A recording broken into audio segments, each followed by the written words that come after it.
الحمدللہ رب العالمین والصلاة والسلام علی سید الانبیاء والمرسلین اما بعد فاعوذ باللہ من الشیطان الرجیم بسم اللہ الرحمن الرحیم وہذا کتاب انزلناہ مبارک، اور یہ کتاب انزلناہ جسے ہم نے نازل کیا، مبارک برکت والی ہے، مصدق الذی بین یدیہ پہلی کتابوں کی تصدیق کرنے والی ہے، وَلِتُنذِرَ أُمَّ الْقُرَىٰ وَمَنْ حَوْلَهَا، اور اس لیے اتری تاکہ آپ مرکزی شہر اور اس کے ارد گرد والوں کو ڈرائیں۔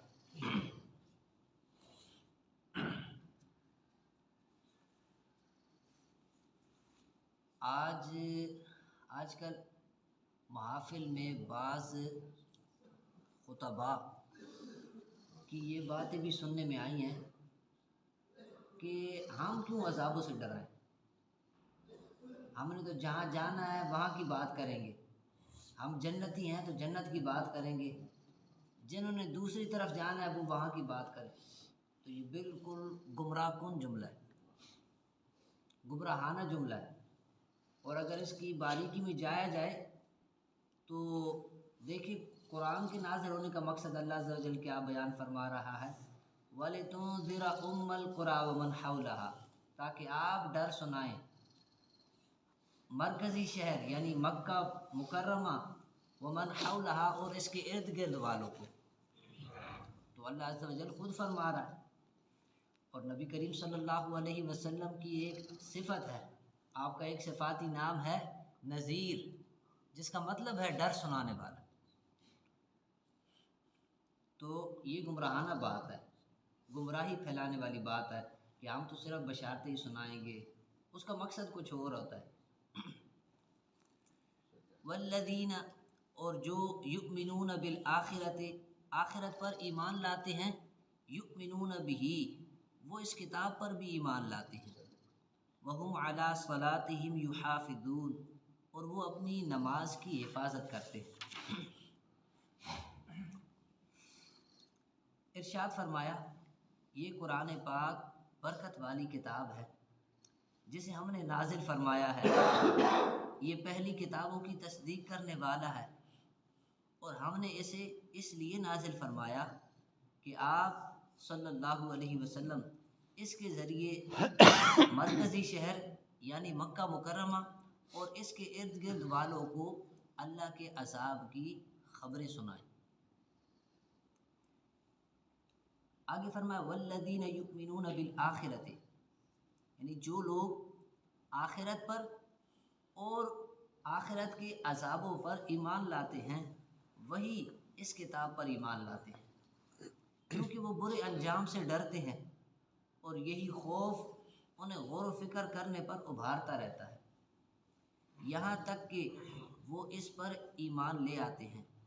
اور قرآن مجید پر ایمان لانے والے اپنی نماز کی حفاظت کرتے ہیں۔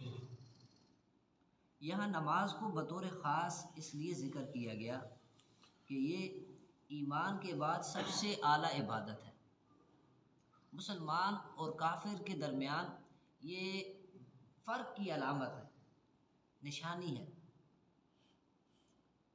جب بندہ تمام ارکان اور شرائط کے ساتھ اس کی پابندی کرتا ہے تو دیگر عبادات اور طاعات کی بھی پابندی کرنا شروع کر دیتا ہے۔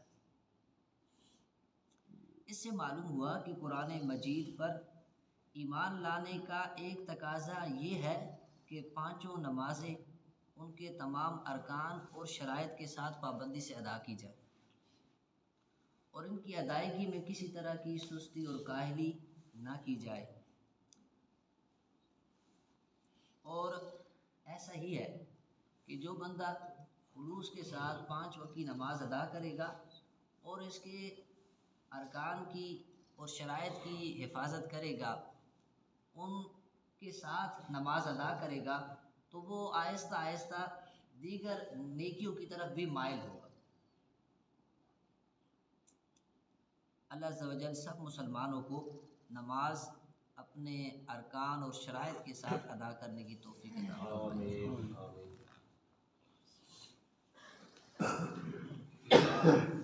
الحمدللہ رب العالمین والصلاة والسلام علی سید الانبیاء والمرسلین۔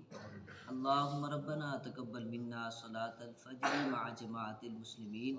اللہم اغفر وارحم وانت خیر الراحمین۔ انت ولی فی الدنیا والآخرہ، توفنی مسلما والحقنی بالصالحین۔ اللہم رب ارحمہما کما ربیانی صغیرا۔ اللہم اجرنا من النار۔ اللہم ربنا ہب لنا من ازواجنا وذریاتنا قرۃ اعین واجعلنا للمتقین اماما۔ صلی اللہ تعالی علی خیر خلقہ محمد وآلہ واصحابہ اجمعین۔